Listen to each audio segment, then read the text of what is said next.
저희가 이탈리아를 한 달 있으면서 한 2주 정도만 렌트카를 빌려서 여행을 했어요.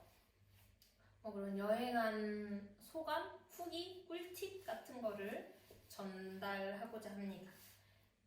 렌트 처음에 하러 갈 때 조금 보험 부분에서 이상한 점이 있긴 해요. 저희가 렌트카 사이트에서 검색을 해서 차를 빌리잖아요. 근데 그 사이트에서는 뭐 완전 면책, 슈퍼커버 해가지고 모든 게 보장되는 것 같은, 한도가 없는 것 같은 그런 보험 상품을 끼워서 파는데, 그걸 가입을 하는데, 근데 이제 저희가 막상 그 업체에 갔을 때는 그게 보장 범위는 넓은데 그 보장되는 금액에 한도가 있는 그런 보험이더라고요. 저는 당연히 뭐 슈퍼커버면은 보장 금액에 한도가 없을 줄 알았거든요. 어떤 사고가 나든 다 보장해 주는 줄 알았는데 그 사이트에서 파는 보험은 그런 게 아니었어요. 근데 이게 잘 모르겠는 게, 저희가 예약을 했던 차는 좀 저렴한 차였는데 막상 렌트하러 갔을 때 그 차는 없어서 더 좋은 차로 업그레이드를 해줬어요. 그래서 그것 때문에 이제 차 종이 바뀌었으니까 계약 사항이 변경이 돼서 모든 범위로 보장이 안 되는 건지, 아니면 원래 그 사이트에서 끼워 파는 보험 자체가 보장의 범위는 완전 보장되는 건데 이제 보장의 한도가, 깊이에 한도가 있는 건지, 그건 저희가 잘 모르겠어요.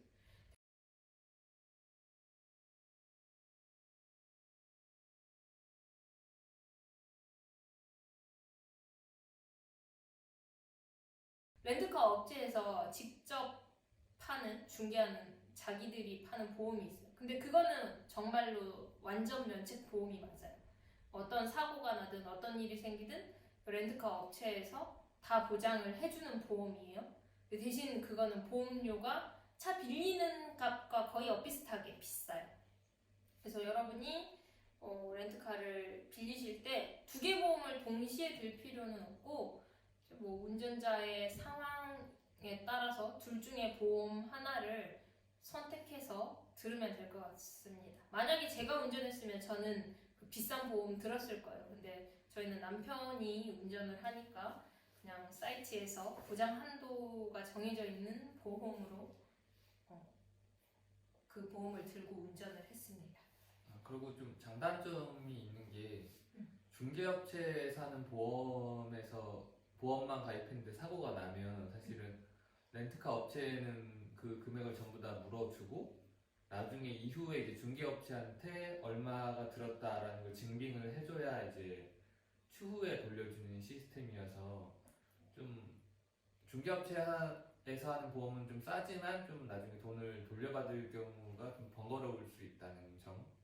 그 사이트, 중개하는 사이트에서 파는 그 보험으로 가입했을 때는 어떤 사고가 났으면 그 보험에서, 회사에서 무조건 다 처리해 주는 게 아니라 일단 어떤 사고가 났다? 그러면 우리는 그 렌트카 업체에 우리가 돈으로 배상을 해줘야 돼요.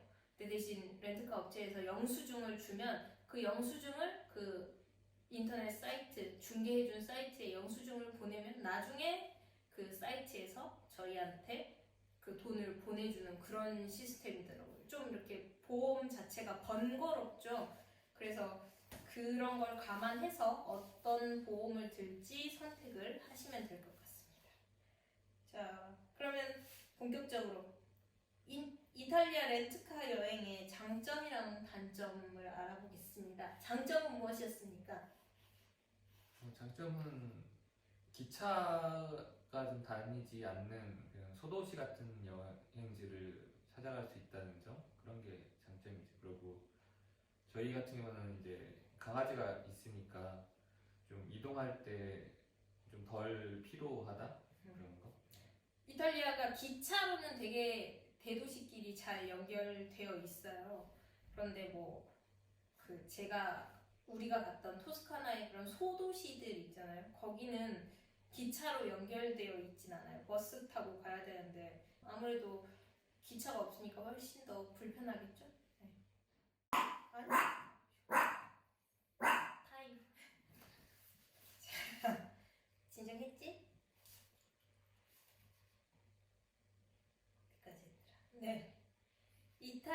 렌트카 여행의 단점은 무엇인가요? 뭐 아무래도 비용이 많이 드는 점이 단점이죠. 음, 그리고 뭐 유럽 자동차 여행하면 뭐 많이 나오다시피 뭐 차 안에 물건 두고 가면은 이제 도둑맞을 확률이 있다. 그래서 좀 그런 거 걱정이 좀 되는 점. 네. 맞아요. 전 좀 불안했어요. 뭐 사고가 날까 불안한 것도 있긴 한데 그 도난 사고, 렌트카 도난 사고가 워낙 많다고 하니까 유럽은 치안이 안 좋아서 렌트카 여행의 단점은 뭐 사고도 그렇고 도난도 그렇고 뭐 불안한 점이 한 가지가 더 생긴다는 거. 그거 빼고는 장점이 확실히 많은 것 같아요. 여기저기 많이 갈 수 있으니까 더 경험을 넓힐 수 있는 거죠. 그럼 자동차 여행할 때 꼭 필요한 아이템 같은 게 있을까요?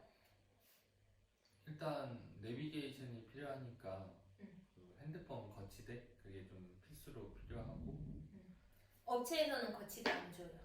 가져가야 돼요. 하고 이탈리아 같은 경우는 이제 JTL이라는 좀 출입 금지 구역이 있어서 그런 걸 좀 확인할 수 있는 어플 같은 거. 근데 사실 안드로이드에는 좀 좋은 어플이 있다고 했는데, 그러니까 그 내비게이션이랑 연동되는 앱이 있는데, 근데 iOS는 아직은 없어서 일단 좀 그런 앱은 좀 불편했었던 것 같고, 내비게이션은 그냥 좀 많이들 추천하는 게 웨이즈나 뭐 구글 맵이었는데, 사실 구글 맵은 이제 지도를 저장해서 오프라인으로도 쓸 수 있으니까 그런 게 좀 장점이고, 웨이즈 같은 경우는 뭐 과속 단속 카메라나 이런 거를 좀 음성으로 좀 알려줘서 좀 그런 게 좀 좋았다. 네. 그 이탈리아 여행을 하다 보면은 ZTL이라고 뭐 조나 트래피카 리미타토 뭐 그러니까 자동차 제한 구역인 거죠. 뭐 역사 문화 지구 뭐 유적을 보호하기 위해서 그 거주민이 아닌 관광객들이 들어갈 수 없도록 제한된 구역이 있어요. 그러니까 근데 거기 들어가면은 차가 거기 들어가면은 벌금이 100유로라고 하더라고요. 혹시 그런데 잘못 들어갈까봐 저희도 걱정을 되게 많이 했거든요. 근데 그런 ZTL을 알려주는 어플들이 있어요. 안드로이드는 이렇게 내비게이션이랑 연동이 되는 어플이 있는데 iOS는 연동되는 어플은 없었어요. 그래서 뭐 남편이 꼭 웨이즈나 구글맵 이런 거 보면서 저 여행 가기 전에 미리 어디에 ZTL이 있는지 확인을 하고 그 다음에 운전을 했어요. 그래서 뭐 그런 ZTL 레이더, 웨이즈, 구글맵 같은 그런 각종 어플들을 다운로드를 받으시는 게 좋다. 또 뭐 참아. 아이고. 네 여러분. 어제 결국 영상을 마무리 짓지 못하고 시어리가 너무 무서워해서 다음날 다시 영상을 이어갑니다. 이탈리아 자동차 여행을 할 때 필요한 아이템이 뭐 무엇이 있을까 얘기했는데요. 뭐 각종 어플 말고도 저희가 광고가 들어왔으면 좋겠는데 광고는 아니고 한 여행을 너무 가고 싶어서 한 2년 전에 사놓은 책이에요. 이탈리아 자동차 여행이라는 책인데 여기에 뭐 이탈리아 여행 전반적인 것에 대한 정보도 그렇고 자동차 여행을 위한 중요한 정보들이 많이 나와 있더라고요. 그래서 그냥 공부하지 않고 차를 렌트하면은 이탈리아 여행은 어려울 수 있을 것 같아요. 그래서 이런 책 같은 거 꼭 하나씩 사서 보면 많은 도움이 될 것 같습니다. 도움이 많이 됐죠? 네. 그러면 이번에 이탈리아 시내 도심을 운전할 때 주의할 점은 무엇이 있을까요? 뭐 시내는 한국이랑 똑같이 러시아워 시간이 있어서 출퇴근 시간에는 좀 많이 막힌다고 보시면 되고, 그리고 좀 마을 내와 이제 그 좀 주변의 그 뭐지 제한 속도가 좀 달라가지고 그 도심이나 마을 내부에서는 이제 30km 미만으로 달려야 되고 좀 더 주변 이제 50km 이제 마을 벗어나면 70 이런 식으로 변하기 때문에 그거에 좀 유의해야 되고 또 주로 이탈리아에서 약간 무단횡단하는 분들도 좀 많이 있어가지고 그걸 좀 조심해야 된다는 점. 네, 이탈리아는 뭐 운전은 그지같이 하는 거는 차치하고 반드시 무조건 보행자 우선입니다. 그래서 보행자가 뭐 신호등 멈춰 버튼 신호등 누르면은 초록불로 다 바뀌어요. 신호등도. 그리고 저희 지금 볼로냐에 왔는데 여기는 또 신호등 자체가 없어요. 그냥 알아서 보행자가 지나가면은 차들은 그냥 무조건 멈추는 거예요. 그러니까 도심 운전할 때는 보행자를 조심할 거, 그리고 뭐 주차도 좁은 도로와 뭐 주차 공간 이런 것도 조심해야겠죠. 도심 안에는 웬만하면 주차 안 하는 게 좋을 것 같아요. 그럼 이탈리아 고속도로 운전을 저희가 많이 해봤잖아요. 고속도로 운전할 때는 어떤 걸 주의해야 할까요?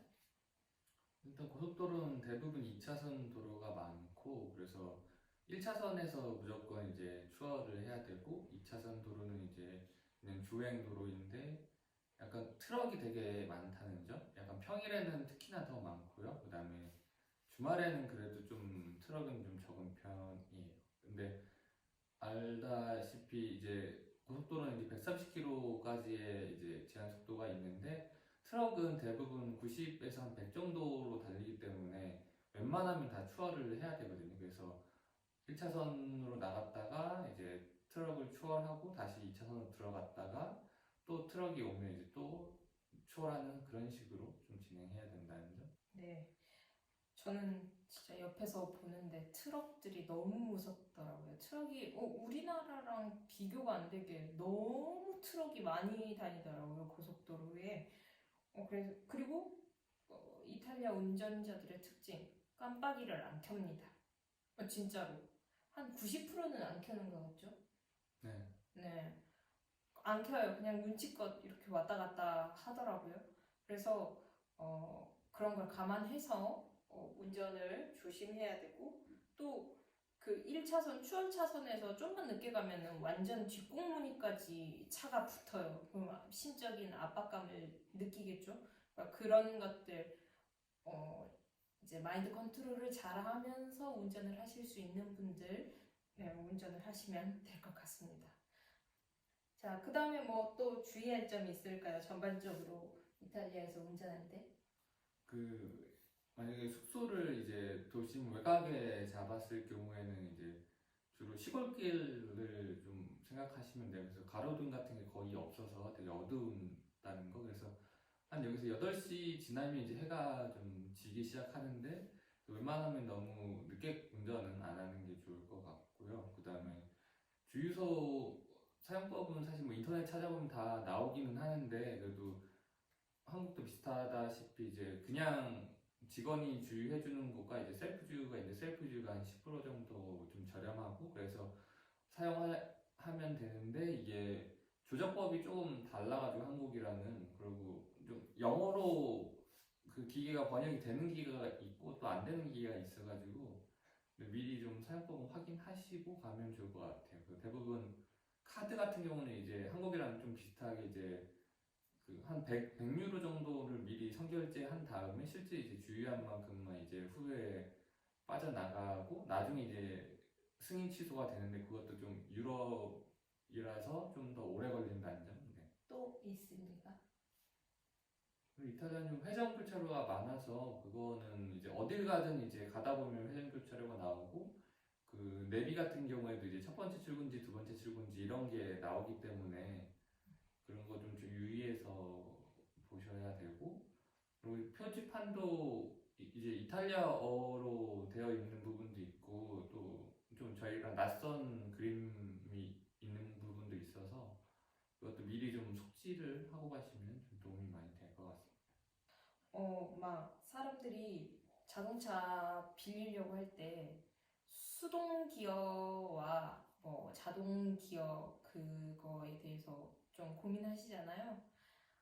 이탈리아 여행을 한번 해보니까 원래 수동 운전을 하시지 않은 분들은 절대 수동은 하지 않는 게 좋을 것 같아요. 길이 생각보다 막 꾸불꾸불하고 그럼 갑자기 급제동해야 되고 막 그런 경우들이 많거든요. 그래서 물론 빌리려고 하면 자동 변속 기어가 훨씬 비싸요. 몇십만 원씩 비싸거든요. 돈 아끼다가 죽을 수도 있다. 그러니까 제 생각에는 그냥 자동 기어로 예약을 하시는 게 좋을 것 같습니다. 본인이 평소에 수동 기어로 운전을 안 하신다면. 네. 그러면 이제 마지막으로 이탈리아 운전하신 소감은 어땠나요? 뭐 지나고 나면은 그래도 뭐 운전이 어렵지는 않은데 그래도 한국에서 느꼈던 거에 비해서는 다들 좀 많이 거친 편이어서 마치 한국에서 이제 택시 타면은 되게 좀 뭐랄까 교통법규 좀 잘 안 지키고 가는 부분들이 좀 많잖아요. 그런데 이탈리아는 좀 대부분이 좀 택시 같다는 좀 느낌을 받았어요. 끼어들 때도 되게 아슬아슬하게 끼어들고 코너를 돌 때도 되게 선을 밟으면서 돌아서 저희가 막 부딪힐까봐 일부러 더 천천히 가고 심리적으로 좀 더 많이 어려웠던 것 같아요. 네. 내가 좀 차분하고 마인드 컨트롤을 잘하고 운전을 침착하게 잘할 수 있다. 내가 뭐 한국에서 무사고다. 그러면 뭐 이탈리아에서도 보험 잘 들어놓고 운전하시면 될 것 같고요. 나 좀 조급하고 성급하고 사고도 여러 번 났다. 그러면 추천하지 않습니다. 되게 무서워요. 저는 옆에서 너무 무서웠어요. 저 때문에 많이 놀랐죠? 옆에서 호들갑 떨어서 미안합니다. 아무튼 이탈리아에서 자동차 여행을 한 저희의 소감이었습니다. 감사합니다. 저희는 살았어요. 빨리 해, 여러분. 살았어요. 시연이도 살았어요.